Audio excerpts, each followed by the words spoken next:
That is a statement for the 49ers.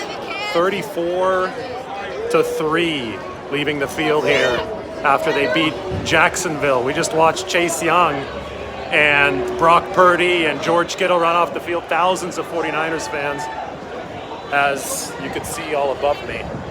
There's a lot of red in this stadium. I'm going to step off to the side here, not be in the way of the 49ers locker room as the team is coming back in. Tell you what, it's exactly what you would expect a Super Bowl contender to do. They had lost 3 straight games. It didn't look pretty over those 3 straight losses, but the whole time we said the 49ers had way too much talent to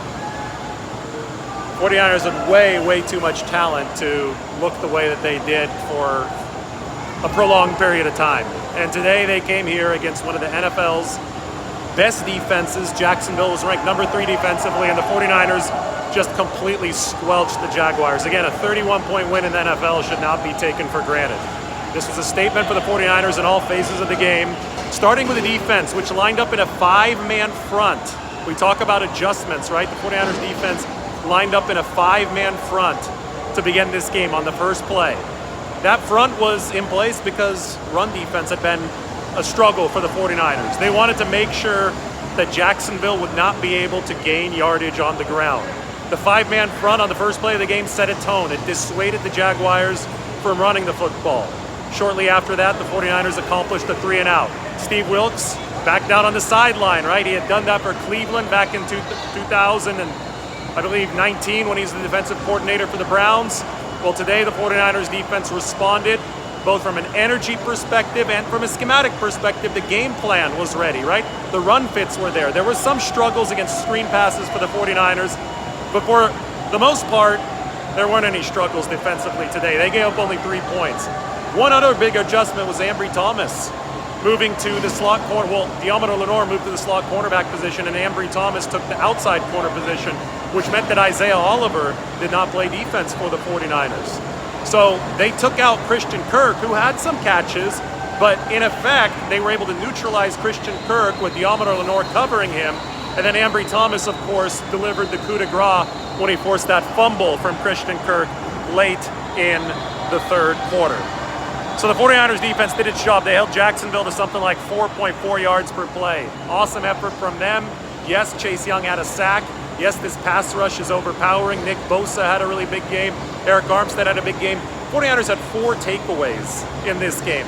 Jacksonville entered this game leading the NFL with 18 takeaways. The 49ers are now only 1 takeaway out of the NFL lead. And that is thanks to a defense great defenses take the ball away, and the 49ers did that today. I have to mention Javon Hargrave. There was the Fred Warner interception where Javon won an inside. And I said Hargrave has quietly had a really productive season. It's about to become a whole lot more loud now that the 49ers pass coverage and their pass rush is tied back together. That was the goal over the bye week, and I think the 49ers have accomplished that. All right, I've been talking for 3.5 minutes, and I have yet to mention Brock Purdy, who was sensational, and there's a really good chance that Brock Purdy leaves this weekend ranked number 1 in QBR, higher than even Josh Allen or Patrick Mahomes. That was an absolute masterclass from Brock Purdy. The 49ers offensive line was struggling, as you would expect them to struggle against a very good Jacksonville defense. We're talking the number 3 defense in the league, right? We said the 49ers would have to play this game patiently, and for the most part, Brock Purdy was very patient. I thought maybe his first touchdown throw to Brandon Ayuk was his worst throw of the game, just because the decision was really risky, but it was still a sensational throw, and it put the 49ers up 7-0. But then how about Purdy's 66-yard touchdown to George Kittle? The line and the pocket was collapsing on him, and it was in his lap. Purdy might have thrown that ball blind. Yet somehow, some way, he got it out to Kittle, hit him in stride, and Kittle was able to walk the final 4 yards into the end zone. That was an MVP-level throw from Brock Purdy. Yes, I'll say it again, an MVP-level throw for a guy who's probably going to be number 1 in QBR ahead of even Josh Allen and Patrick Mahomes after this weekend. We'll see what both of those quarterbacks do, but Purdy was already number 2 entering this weekend. It turns out there was nothing wrong with Brock Purdy. The 49ers just weren't playing team football. It's amazing how much better the results are when a quarterback is supported by his defense. So instead of league worst defense, which are the 49ers were suffering from over the past 2 games, they got some of the league's best defense today. And that allowed them to play downhill. Even with a struggling offensive line, even against a good defense, Brock Purdy was sensational. Christian McCaffrey was really good. I thought that 3rd and 2 late in the first half that McCaffrey somehow picked up through a crowd of about 8 or 9 defenders might have been the biggest play of the game for the 49ers. Obviously, Kittle scored the touchdown. Brandon Ayuk had the first score. Getting Trent Williams back was big. Symbolically, both Trent Williams and Deebo Samuel were back, and Deebo scored the end-around touchdown today, and Trent Williams was road grading for the 49ers. When these guys are healthy, they're really, really damn hard to beat. Remember that the only times the 49ers have been beaten this year, the 3 losses, they were not healthy. Trent Williams, Christian McCaffrey, and Deebo Samuel all got hurt against Cleveland in week 6. So this healthy 49ers team, rested coming off of a bye week, in all phases of the game, whipped a really good Jacksonville team on the road today. And that is absolutely something that the rest of the league should take note of, and the rest of the league will take note of that. Right now we're behind the scenes in Jacksonville. These are actually the 49ers team buses behind me. They've got their police escort ready to go on the motorcycles, the locker room. I just walked in from the field. I'm going to post a nice video of Chase Young out on the field after the game doing a little jersey swap. A ton of 49ers fans here at Everbank Stadium in Jacksonville as the 49ers move to 6-3. They're still in pursuit of Philadelphia for that number 1 seed. This win today shows us they're not going to be going away anytime soon, and they have another shot to gain more ground potentially next week, and obviously they're going to want Philly to lose at some point. It's going to be necessary, but they do get to play the Eagles in about a month on the road. Next week, though, the 49ers will play Tampa Bay at home at Levi's Stadium. Purdy today, 296 yards. About the only thing the 49ers didn't accomplish was the record for Christian McCaffrey. He owns the record, but he's tied with Lenny Moore. 17 straight games with a touchdown. Lenny Moore, the Hall of Fame running back.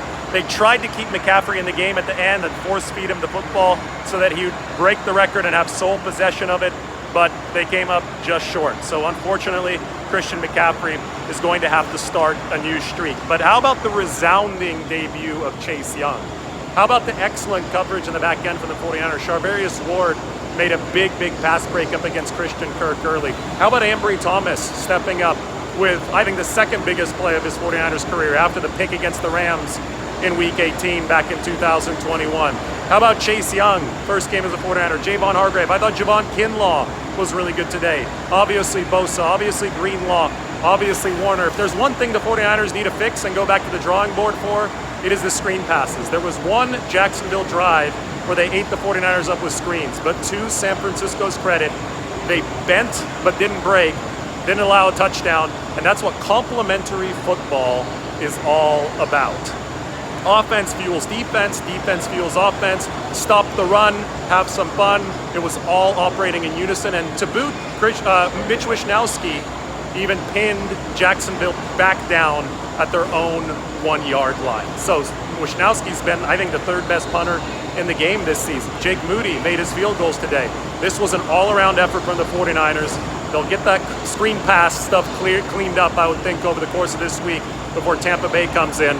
But just know that this is what a Super Bowl contender looks like after a dominant 34-3 win over Jacksonville. All right, it's my turn to go into the 49ers locker room. Stay tuned for more.